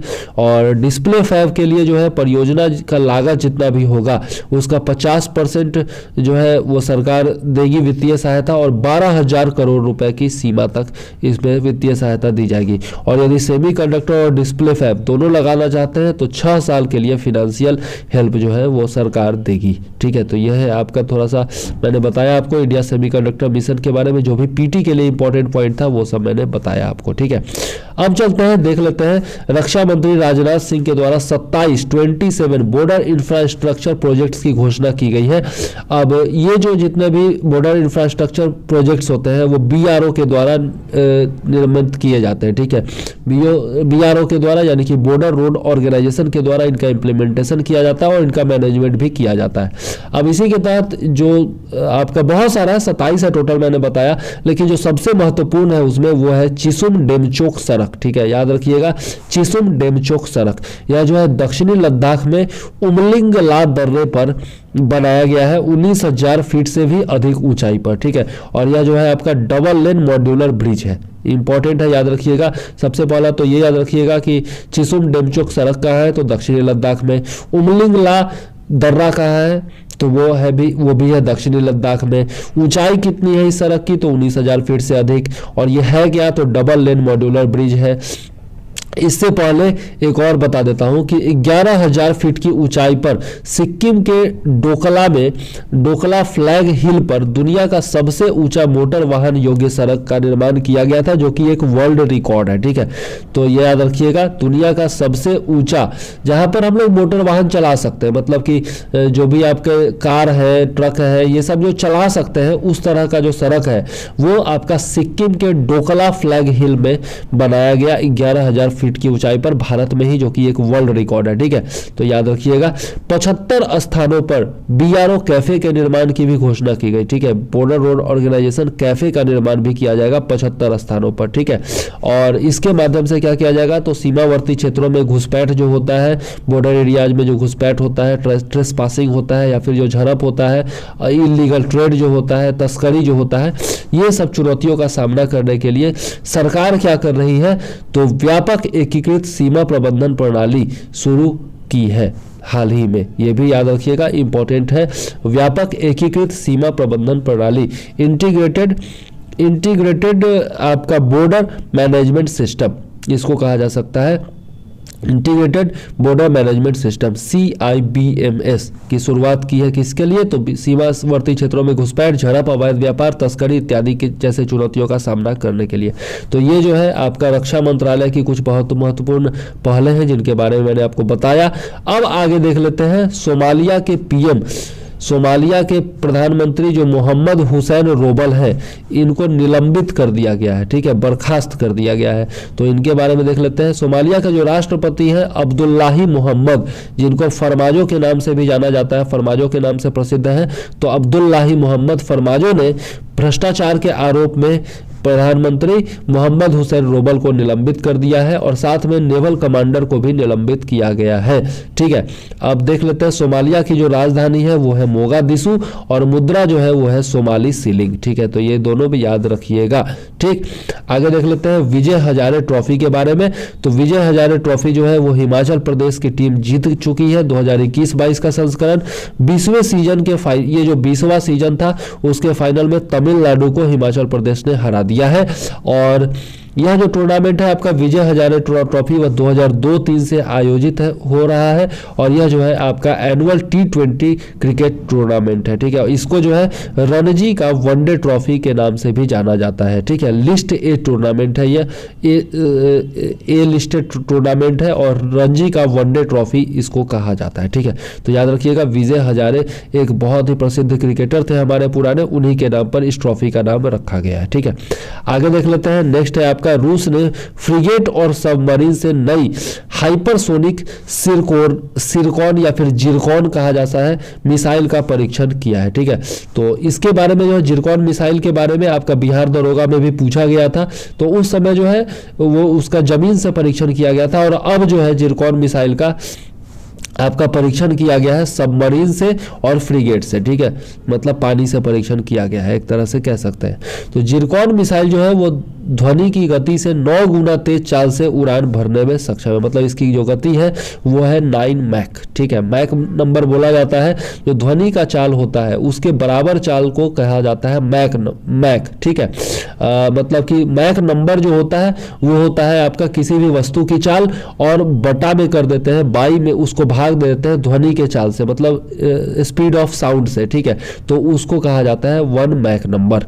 ठीक है, अब इसका जो है चूंकि 9 गुना तेज चाल है साउंड स्पीड ऑफ साउंड से, तो इसलिए इसको कहेंगे 9 मैक। ठीक है, अब एक और चीज बता देता हूं, जो आपका ध्वनि के स्पीड के मतलब स्पीड ऑफ साउंड के बराबर कोई भी वस्तु का यदि चाल होता है, स्पीड होता है, तो उसको कहा जाता है सोनिक स्पीड। ठीक है, उससे कम उससे ज्यादा होता है तो उसको कहा जाता है हाइपरसोनिक स्पीड। ठीक है, और उससे कम होता है तो उसको कहा जाता है सबसोनिक स्पीड। ठीक है, मतलब 1 मैक नंबर से कम स्पीड है तो उसको कहा जाएगा सबसोनिक स्पीड, 1 मैक है 1 मैक है तो उसको कहा जाएगा सोनिक स्पीड, 1 मैक से 5 मैक है तो उसको कहा जाएगा हाइपरसोनिक स्पीड। ठीक है, ये जरूर याद रखिएगा। ठीक है, आगे देख लेते हैं। अब ये रूस के बारे में थोड़ा सा देख ले तो रूस की राजधानी जो है वह है मॉस्को। रूस की जो मुद्रा है उसको रूसी रूबल कहा जाता है और राष्ट्रपति जो है वो है व्लादिमीर पुतिन। ठीक है, याद भी होगा आपको, व्लादिमीर पुतिन बहुत फेमस नेता है। और ये जो आपका जिरकॉन मिसाइल है इसकी जो मारक क्षमता है वो 1000 किलोमीटर है, यानी कि 620 मील है। ठीक है, यह भी याद रखिएगा। जिरकॉन पूछा गया है बिहार एसआई में, तो आगे भी पूछा जा सकता है। ठीक, आगे देख लेते हैं। इंग्लैंड के पूर्व क्रिकेट कप्तान रे इलिंगवर्थ का निधन हो गया है। ठीक है, रे इलिंगवर्थ जो कि अभी जो इंग्लैंड की क्रिकेट टीम है उसके कोच भी यही थे। ठीक है, इलिंगवर्थ ही थे, रे इलिंगवर्थ। इन्होंने 61 टेस्ट मैच खेला है, 1836 रन बनाए थे और 122 विकेट इंग्लैंड के लिए लिए थे। 1969 से 73 ईस्वी तक 31 मैचों में इन्होंने इंग्लैंड की कप्तानी भी की थी, इंग्लैंड क्रिकेट टीम की। ठीक है, तो याद रखिएगा, हो सकता है पूछ दे कि रे इलिंगवर्थ का हाल ही में निधन हुआ है, वो किस क्षेत्र से संबंधित थे या फिर किस टीम के कप्तान थे, इस तरह का क्वेश्चन पूछा जा सकता है। ठीक है, नेक्स्ट देख लेते हैं हम लोग लोसार महोत्सव के बारे में, बहुत ही इंपॉर्टेंट है, ये याद रखिएगा। लोसार महोत्सव जो है वो लद्दाख में मनाया गया और तिब्बती बौद्ध धर्म के लोगों का यह जो है पारंपरिक त्योहार है। ठीक है, तिब्बती चंद्र कैलेंडर, सोलर कैलेंडर जो है उसकी शुरुआत से 15 दिन तक यह त्योहार मनाया जाता है, जो कि तिब्बती कैलेंडर में 11 महीने पहले के दिन को दर्शाता है। ठीक है, आगे देख लेते हैं। लोसार का मतलब होता है नया साल। ठीक है, मतलब और इसकी जो शुरुआत है होती है, लोसार महोत्सव की जो शुरुआत होती है वह मेथो समारोह से किया जाता है, जिसमें प्रार्थना वगैरह किया जाता है। ठीक है, और लद्दाख के बारे में यदि हम लोग देखें तो ये तो पहले तो महोत्सव के बारे में याद रखिएगा, लोसार महोत्सव कहाँ मनाया जाता है तो लद्दाख में। ठीक है, और इसकी शुरुआत किस समारोह से होती है तो मेथो समारोह से, इससे ज़्यादा नहीं पूछेगा इसमें। लद्दाख के बारे में देखें तो ला का अर्थ होता है पास, मतलब कि दर्रा, और दख का मतलब होता है मानी। ठीक है, तो यह जो है पासों की भूमि कहा जाती है या फिर दर्रों की भूमि लद्दाख का अर्थ होता है, शाब्दिक अर्थ हो गया। ठीक है, अब यह जो है आपका हेमिस, थिक्से और लामा यूरू मठों के लिए प्रसिद्ध है। मठ जानते ही आप क्या होता है, तो बहुत सारे मठ है यहाँ पर, लेकिन 3 मठ जो है वो सबसे प्रसिद्ध है, हेमिस, थिक्से और लामा यूरू। ठीक है, याद रखिएगा।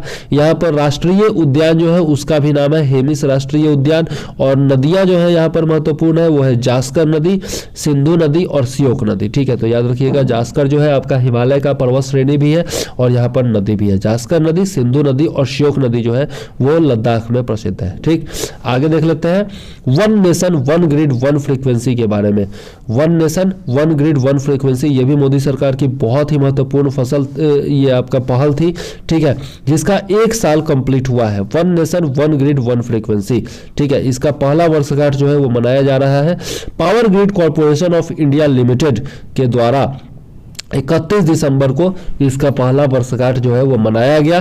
पृष्ठभूमि देख लेते हैं, बैकग्राउंड में देख लेते हैं, तो भारत में ग्रिड प्रबंधन, ग्रिड मैनेजमेंट की शुरुआत में एक क्षेत्रीय ग्रिड, एक रीजनल ग्रिड बनाने के लिए राज्य ग्रिड को आपस में जोड़ा गया। ठीक है, मतलब कि सारे जितने भी स्टेट ग्रिड्स थे उनको एक साथ जोड़ करके एक आपका नेशनल ग्रिड बनाया जाने लगा। ठीक है, और इसके लिए भारत को 5 क्षेत्रों में बांटा गया। पहला है आपका नॉर्दर्न क्षेत्र, उत्तरी, दूसरा आपका ईस्टर्न हो गया, पूर्वी, तीसरा हो गया आपका पश्चिमी वेस्टर्न, फिर आपका नॉर्थ ईस्टर्न हो गया, उत्तर पूर्वी, और साउथ का रीजन हो गया। ठीक है, तो ये 5 क्षेत्रों में भारत को बांटा गया और इन सब को जो है फिर बाद में एक साथ जोड़ दिया गया। ठीक है, मतलब उत्तर में जितने राज्य थे उनको उत्तरी ग्रिड में पहले जोड़ा गया, फिर पूरब में जितने स्टेट थे उनको पूर्वी ग्रिड में जोड़ा गया, पश्चिम में जितने थे उनको पश्चिमी ग्रिड में जोड़ा गया। इसी तरह से 5 ग्रिड बनाए गए और उसके बाद उन 5 ग्रिड्स को भी एक साथ जोड़ दिया गया। ठीक है, तो इस प्रकार से वन नेशन वन ग्रिड का निर्माण की परिकल्पना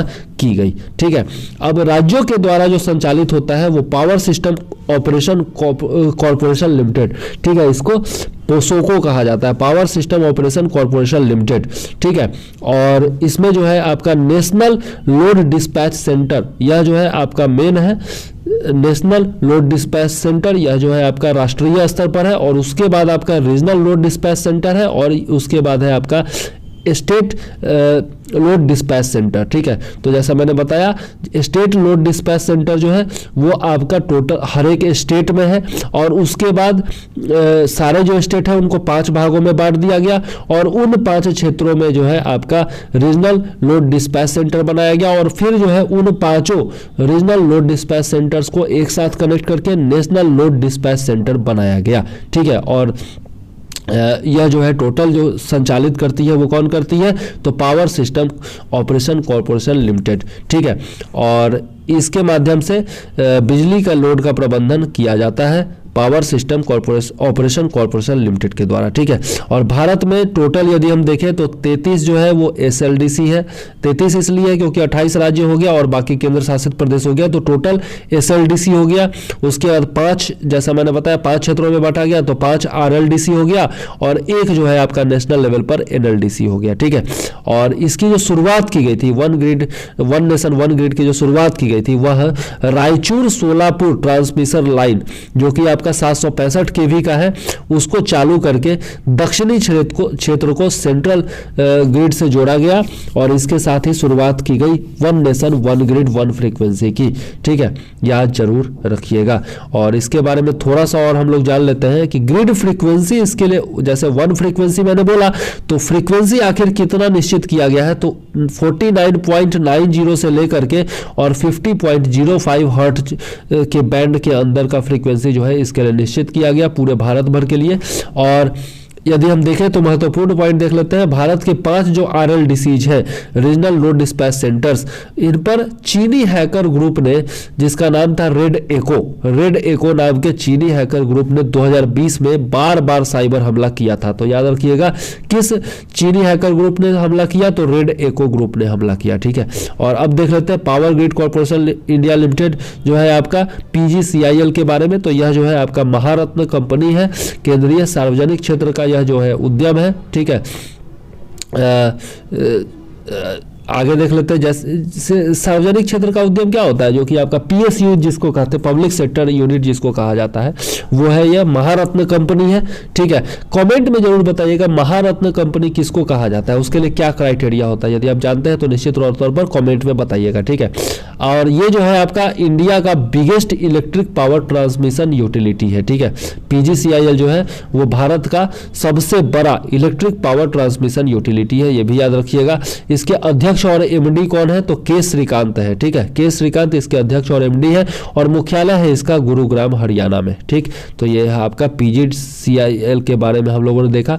अब आगे देख लेते हैं भारत का पहला auto exchange traded fund Bharat का पहला किसने जारी किया है, तो निप्पॉन इंडिया के द्वारा जारी किया गया है, जिसके CEO कौन है, तो संदीप सिक्का है, ठीक है।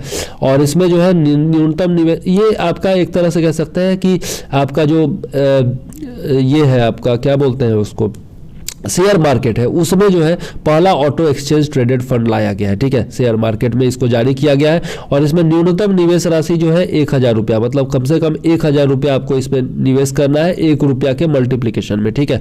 और यह योजना जो है निप्पॉन इंडिया के निफ्टी ऑटो TRI, ठीक है, Nifty auto total return index के खिलाफ बेंचमार्क है, ठीक है, यह याद रखिएगा। तो यह जो है आपका सीधा इतना याद रखिएगा कि भारत का पहला ऑटो एक्सचेंज ट्रेडेड फंड किसने जारी किया है, तो निप्पॉन इंडिया ने जारी किया है। निवेश कितना कर सकते हैं, तो न्यूनतम 1000 रुपया निवेश कर सकते हैं, और कहाँ जारी किया है, तो निफ्टी में जारी किया है 1 रुपया के गुणकों में। और ज़्यादा से ज़्यादा पूछेगा CEO कौन है, तो संदीप सिक्का है, ठीक है। इससे ज़्यादा कुछ इसमें नहीं पूछा जाएगा। बाकी ये न्यूज़ बहुत ही ज़्यादा इंपॉर्टेंट है, ऑटो सेक्टर जो है इससे बहुत ज़्यादा डेवलप होगा भारत का, ठीक है। आगे देख लेते हैं फिनो पेमेंट बैंक के बारे में। तो फिनो पेमेंट बैंक के बारे में यदि हम देखें तो इसको जो है हाल ही में अंतर्राष्ट्रीय प्रेषण की मंजूरी मिल गई। जितना भी रेमिटेंस आता है विदेश में, जितने भी लोग भारतीय हैं वो अपने परिवार को पैसा भेजते हैं ना, तो वो पैसा प्राप्त करने के लिए विभिन्न बैंक्स को लाइसेंस दिया जाता है कि वही बैंक जो है वो विदेश से जो पैसा आएगा उसको ग्रहण कर सकते हैं, मतलब उसको ले सकते हैं, ठीक है। अब इसके लिए जो है फिनो पेमेंट बैंक को भी मंजूरी दे दी है, किसने, RBI के द्वारा मंजूरी दे दी गई है। और आरबीआई का जो स्कीम है मनी ट्रांसफर सर्विस स्कीम, इसके तहत इसको मंजूरी दे दी गई है फिनो पेमेंट बैंक को। ठीक है, तो अब फिनो पेमेंट बैंक जो है वो फिनो पेमेंट बैंक के जो ग्राहक होंगे, कस्टमर होंगे, वो विदेशों से भेजे गए पैसे प्राप्त कर सकेंगे। ठीक है, अब इसमें थोड़ा इंपॉर्टेंट पॉइंट देख लेते हैं। नवंबर 2021 में विश्व बैंक की रिपोर्ट के अनुसार भारत जो है वो विश्व में सर्वाधिक रेमिटेंस प्राप्त करता है। मतलब विदेशों से जो पैसा आता है वो सबसे ज्यादा भारत में आता है। कितना? 87 बिलियन डॉलर आता है। ठीक है, 87 बिलियन डॉलर। अब इसका जो अनुमान लगाया गया है कि 2022 में ये जो रेमिटेंस है वो बढ़ करके 3% बढ़ जाएगा और यह हो जाएगा 89.6 अरब डॉलर। ठीक है, 89.6 अरब डॉलर यह हो जाएगा। भारत में सर्वाधिक प्रेषण वाला जो गलियारा है, मतलब जहां पर सबसे ज्यादा रेमिटेंस आता है, विदेशों से पैसा आता है, वो है पहला नंबर पर गुजरात, दूसरा है पंजाब, तीसरा है केरल, चौथा है यूपी और पांचवा है बिहार। तो बीपीएससी वाले भी जो है ये बिहार जो है वो 5वें स्थान पर है इसमें रेमिटेंस वाले मामले में, तो याद जरूर रखिएगा। अब देख लेते हैं थोड़ा फिनो पेमेंट बैंक के बारे में। तो फिनो पेमेंट बैंक के बारे में यदि हम लोग देखें तो यह जो है आपका स्थापना इसकी हुई थी 4 अप्रैल 2017 को। मुख्यालय इसका नवी मुंबई में है और सीईओ और एमडी जो है वो है ऋषि गुप्ता। ठीक है, याद जरूर रखिएगा। अब आगे देख लेते हैं, ये हमारा आज का शायद लास्ट पॉइंट होगा। जी हाँ, ये आज का लास्ट पॉइंट है हमारा। तो मोहम्मद हफीज जो पाकिस्तान का क्रिकेटर था, ऑलराउंडर है एक तरह से कह सकते हैं, तो अंतर्राष्ट्रीय क्रिकेट से उसने संन्यास की घोषणा कर दी है। मोहम्मद हफीज हाल ही में T20 वर्ल्ड कप हुआ था, उसमें देखे होंगे आप, बूढ़ाऊ हो गया है, बहुत ज़्यादा उम्र हो गई है, 40 वर्ष का उम्र हो गया है, लेकिन फिर भी खेल रहा था। पाकिस्तान के पास खिलाड़ी ही नहीं है, लेकिन खैर हमको तो हरा दिया तो बड़ा अफसोस है। लेकिन खैर हर कुत्ते का दिन आता है, पाकिस्तान का भी आ गया। खैर तो ये जो है पाकिस्तान का ऑलराउंडर था जिसने अपना अंतर्राष्ट्रीय क्रिकेट से संन्यास का घोषणा कर दिया है। ठीक है, और पाकिस्तान सुपर लीग में यह जो है लाहौर कलंदर से ये अपना अनुबंध किया है, मतलब कि अपना वो साइन किया है, उसे पैसा वैसा मिलेगा तो भैया अब प्राइवेट खेलेगा पाकिस्तान PSL में, काहे के लिए अंतर्राष्ट्रीय क्रिकेट में खेलेगा, इसे भी इसको टीम में चुना कहा जाता है। ठीक है, तो यह था आज का हमारा करंट अफेयर्स। उम्मीद है जितना डिटेल में मैंने बताया है आपको बहुत मजा आया होगा। केवल करंट अफेयर्स ही नहीं, हम लोग बाकी जो सब्जेक्ट होते हैं उनसे रिलेटेड सारा पॉइंट देख लेते हैं और इसी तरह से ये करंट अफेयर्स का सीरीज जारी रहेगा। तो आप लोग अपने दोस्तों से शेयर कर दीजिए और बता दीजिए उनको कि इतना बेहतरीन करंट अफेयर्स मिल रहा है। यदि चैनल पर नए हैं और पहली बार देख रहे हैं वीडियो तो सब्सक्राइब कर लीजिए और बेल आइकॉन दबा दीजिए ताकि आगे आने वाले वीडियोज का नोटिफिकेशन आपको मिलता रहे। और यदि इस PDF का टोटल PDF चाहिए आपको, ये करंट अफेयर्स का टोटल PDF चाहिए तो मुझसे संपर्क कर सकते हैं 9525360283 पर व्हाट्सएप कर सकते हैं या फिर कॉल कर सकते हैं 7004385014 पर। और हमारा जो बैच चल रहा है अभी 67th BPSC के लिए, उसमें ये जो है आपको दिया जा रहा है। तो वहाँ पर भी यदि BPSC की तैयारी कर रहे हैं आप 67th की, तो वहाँ पर जुड़ सकते हैं। वहाँ पर जो आपको total GK GS current affairs Bihar special सबका नोट्स दिया जाएगा। ठीक है, तो चलिए इसी के साथ उम्मीद है आपको वीडियो पसंद आया होगा, तो लाइक जरूर कर दीजिएगा और शेयर तो कर दीजिएगा अपने दोस्तों के साथ। अब मुझे दीजिए इजाजत। जय हिंद, वंदे मातरम।